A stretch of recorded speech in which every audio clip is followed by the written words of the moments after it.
Our understanding of the MCU's multiverse has been all wrong, but we have finally found the secret missing piece that has been hiding in plain sight this entire time. A secret piece that perfectly explains not only the war between the Kangs, but more importantly, the upcoming war between Doctor Doom and the Avengers, the X-Men, and the Fantastic Four in Avengers Doomsday and Secret Wars. Hey, welcome back to ScreenCrush. I'm Colton Ogburn, and between branching timelines, stacked universes, alternate dimensions, and variant beings, Marvel hasn't exactly been clear, forthright, or even consistent on the rules of their multiverse. These timelines are so confusing. Every project in this saga seems to have a slightly different understanding that contradicts another one. Please, you think I haven't seen Dr. Ant in the Quantum Burst of Madness? But after some extensive research and a complete Multiverse Saga rewatch, you're welcome, we think we have finally cracked the code on how the MCU multiverse works, and to my surprise, it actually makes sense and fills almost every plot hole we thought this saga had. And hey, by the way, be sure to check out ScreenCrush on all major podcasting platforms and pay a visit to our merch store where we have lots of fun Marvel-inspired parody merch that I cannot wait to share with you a little later in the video. So in the first Doctor Strange movie, we got our first mention of the multiverse.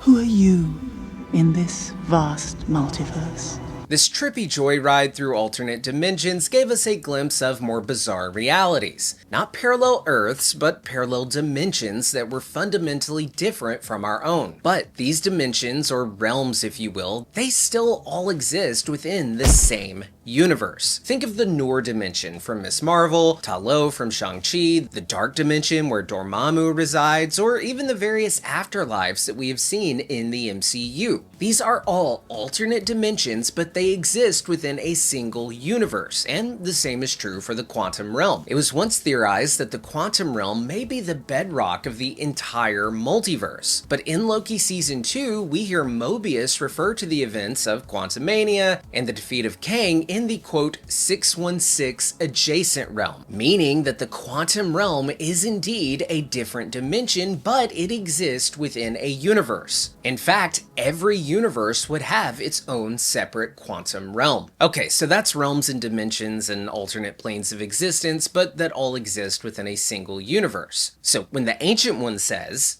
Who are you in this vast multiverse? she may very well have been aware of the existence of other universes beyond their own, but she may have also simply been referring to the other dimensions within their own universe, and it just comes down to semantics, and perhaps instead of multiverse, she should have said multi-dimensional, I don't know. Now, speaking of the Ancient One, in Avengers Endgame, we are introduced to the next layer of this 15-dimensional puzzle, that being the concept of time travel and splintering timelines. Professor Hulk makes it very clear that timelines are not rewritten when you alter the past. Think about it. If you travel to the past, that past becomes your future, and your former present becomes the past. This means that if you travel back in time and change something, you aren't writing over your future with a new future. The future you came from still exists, but now a splintered off timeline has emerged, and that is where this new variant future would exist, in a separate timeline. In Endgame, the Ancient One also goes on to explain this a little later. The Infinity Stones create what you experience as the flow of time.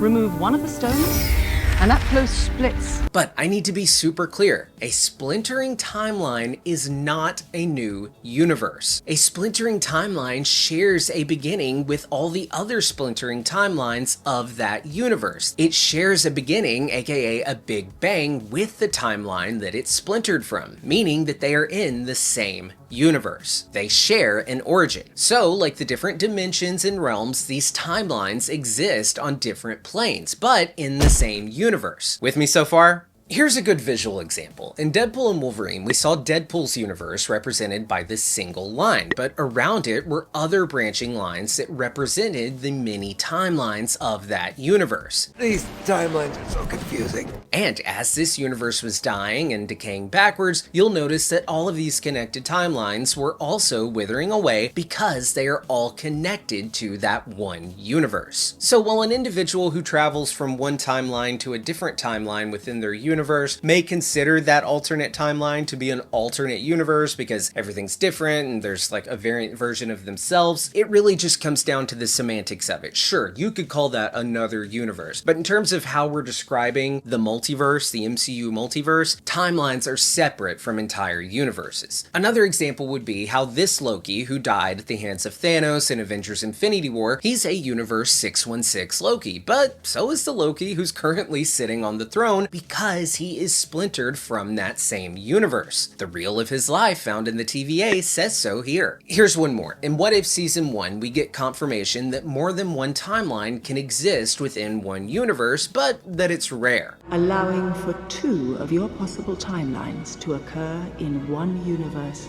I doubt that's the simplest or smartest thing to do. Exceedingly dangerous, actually. Now, multiple timelines existing in one universe is rare because branching timelines can branch too far and crash into other universes like we've seen on the TVA screens, as well as here in Quantum Mania. You see these 2 big rings? Those are each separate universes that are stacked but do not touch. They have their own big bangs and exist completely separately from one another. But you see these branching timelines coming from each universe and colliding into one another? Those are what's causing these stacked universes to crash into each other, aka an incursion. An incursion occurs when the boundary between 2 universes erodes and they collide, destroying one or both entirely. And that is why here in Kang's hand we see his concept of a single ring universe with no splintering timelines. This would of course go on to become the sacred timeline, as I'll explain here in a bit. Now, here in the Loki Season 1 finale, He Who Remains describes stacked universes. A variant of myself lived on Earth in the 31st century, and he discovered that there were universes stacked on top of his own. So, on the TVA screens, when you see a splintering timeline begin to diverge, it must be pruned before it crosses this red line. Why? Because that red line represents the barrier between stacked universes. And when a splintering timeline from one universe crosses that red line, they are crossing the barrier into another universe, aka an incursion. Kang even talks about that in this same demonstration. You kill me and destroy all this, and you don't just have one devil, you have an infinite amount. We then learn that once upon a time there was this vast multiverse, it went to war, it was destroyed, and we thought reorganized into one sacred timeline. But actually that multiverse still exists out there and is being ran by the Council of Kangs, as I'll explain here shortly. What He Who Remains was able to do was take the multiple timelines that occur in his universe and organize them into a single strand of time. It's multiple timelines running parallel to each other and following a strict storyline as not to crash into one another and not branch from their ring. And what is their ring? Well, it's their universe. Remember, the sacred timeline isn't a timeline at all. It's a collection of timelines within a universe, Universe 616. It's even labeled as such here in Deadpool and Wolverine when he visits the mainline MCU, Universe 616, the sacred timeline. Each of these timelines within the sacred timeline share a beginning and an end, a big bang and a big crunch. They're in an Ouroboros, a series of reoccurring events that happens again and again and again because it's supposed to.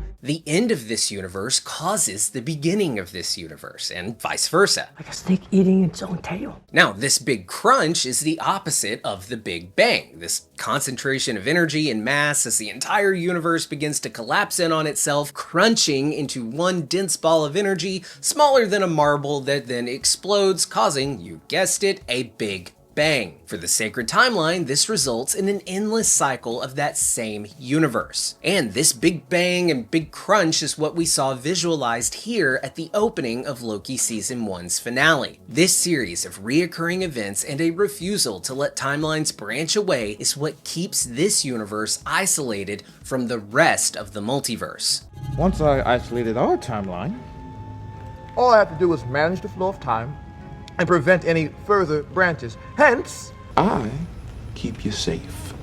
He Who Remains didn't wipe his variants from existence or destroy all of those other universes in the multiverse. He simply hid his universe and the timelines within his universe away from all the others. So, contrary to popular belief, when Loki took over and allowed for free will, that isn't what created the entire multiverse. That isn't what allows for characters like the Fox X-Men or the Sony Spider-Man to exist. They have always existed out there in the multiverse. He Who Remains simply separated his universe, the mainline MCU, away from the rest of the multiverse. A multiverse which had become entangled in a series of vines and was overseen and arguably still is overseen by the Council of Kangs. Now, we don't know much about the Council of Kangs. They seem to have a good thing going there with their multiverse. Perhaps they figured out a way to work together and oversee each of their individual universes, making it to where their multiverse can flourish and be okay. But He Who Remains, he didn't want any part of that. I guess he didn't want any incursions whatsoever that likely do occur over in that multiverse. So he is just completely separate from the Council and is doing his own thing separate from their multiverse. He Who Remains has made his universe completely undetectable and hidden away from his variants, and he has also made it safe from potential incursions, but at the price of free will. Only one person gets free will, the one in charge. You see, the existence of a multiverse that grows and grows, with branches stemming from each universe and intermingling with one another, it results in universes dying if they begin to collide. And if these universes in a multiverse begin to collide, the only way to save one of the universes is to destroy the other, hence the multiversal war. So when Immortus, a variant of Kang who leads the Council of Kang, says, "They're beginning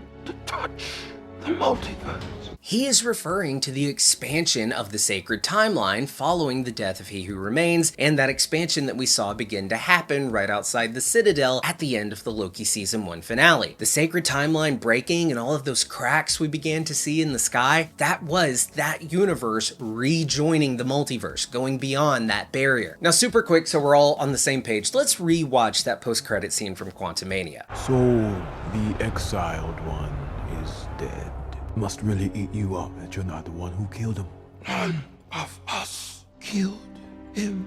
This was the moment that the Council of Kangs realized that He Who Remains must be dead because he was the one that kept that universe separate from their multiverse. And now as that universe is beginning to splinter and merge with their multiverse, they fear that it will take everything we Basically, they've got this good thing going with their multiverse and they have it organized in a way that works, but now here comes this other universe just coming in and it's gonna throw a wrench into everything. Theoretically. Now, at the time of Quantumania's release, when we got this post-credit scene, it was widely believed that the Kangs were referring to Kang the Conqueror, who had just been defeated at the hands of the Ant family. So, the exiled one is dead.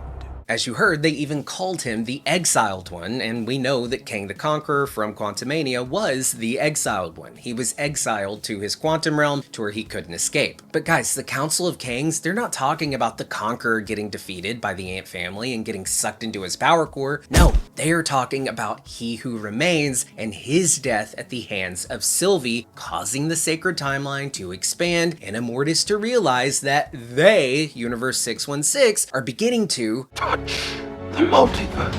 I don't know, person. I think they were talking about the Kang guy that got eaten by ants. He wasn't eaten by ants, Doug, but yes, to your point, that was the initial implication since it was attached to the Quantumania movie. But remember, the second post-credit scene in Quantumania also featured a scene from Loki Season 2. And buddy, you're kind of right in a way that yes, they were talking about Kang the Conqueror, they just weren't talking about his defeat at the hand of the Ant family, they were talking about his defeat at the hand of Sylvie. Yes, Kang the Conqueror and He Who Remains are the exact same Kang. What? Kang the Conqueror and He Who Remains are the same person. I don't mean that they are variants, but they are literally the exact same variant. They are the same being. I mean, think about it. The Conqueror sought to overthrow the Council of Kangs. He didn't play by the rules. He saw the multiverse and it was dying. So he attempted to overthrow the Council and destroy them all so that he could build his precious sacred timeline that we see him swooning over here in Quantumania. And as a result of his treachery and unwillingness to play nice with the other Kangs, they banished him to the quantum realm of his universe, Universe 616. That's right. The Kang from Quantumania was the 616 Kang who was banished to the adjacent quantum realm of his own universe where he could no longer be a threat. And it's in Quantumania where we pick up with that Kang and we see that he has built an empire in the quantum realm and he is now trying to escape the quantum realm. And when he gets sucked into his power core at the end of that movie, that wasn't his death, that was actually his ticket out. A ticket to ripping his universe away from the clutches of the Council of Kangs and their wider multiverse, and now building his sacred timeline separate from their multiverse. So when Immortus said none of us killed him, they did, they is referring to Universe 616, a universe that has been separate from the multiverse and is now, following He Who Remains' death, joining that multiverse. I hope that made sense. And hey, by the way, be sure to check out our merch store, ScreenCrushMerch.com, where we have lots of fun Marvel-inspired parody merch, such as our Fantastic Four-inspired collection and my personal favorite, the I Hate You 3000. Shopping our merch store is the best way to support our channel, and we thank you so much for your support. Now, before Jonathan Majors was shit-canned, we likely would have seen Loki and the Avengers fighting the Council of Kangs as their realities began to merge. We would then see Kang the Conqueror emerge following him having been sucked into his power core, and he would help the Avengers defeat the Council of Kangs. And maybe Loki would even be trusting of him because he was so trusting of Victor Timely. But he'll soon learn that this Kang is the Kang that becomes He Who Remains. And following Kang helping the Avengers defeat the Council of Kangs, he would then likely have taken the throne away from Loki so that he could enact his plans to create the sacred timeline. And after doing so and taking the throne, he would eventually seek out Loki and draw a path for him to take the throne, because in order for Kang to have taken the throne from Loki, Loki needs to at some point be on that throne. If Kang rewrites history to where Loki never had the throne, then Kang can never have gotten on the throne to take power. Are you following me? It's basically a self-fulfilling prophecy, a bootstrap paradox type thing that ends with Kang right back there anyway. Reincarnation, baby. But now with Kang being gone, it will be Doom who steps in to try and fix the multiverse and design it in a way that he sees fit. But to do that, he's going to need to take the reins from Loki, and that's what we're likely going to see go down in Avengers Doomsday. But hey guys, those are just my thoughts and theories. I think I've cracked the case on how the multiverse works. Let me know if you think I'm wrong down in the comments below. Let me know if you think I'm right down in the comments below. And if you're new here, be sure to subscribe, hit the bell so you get notified every time we upload a new video. For ScreenCrush, I'm Colton Ogburn.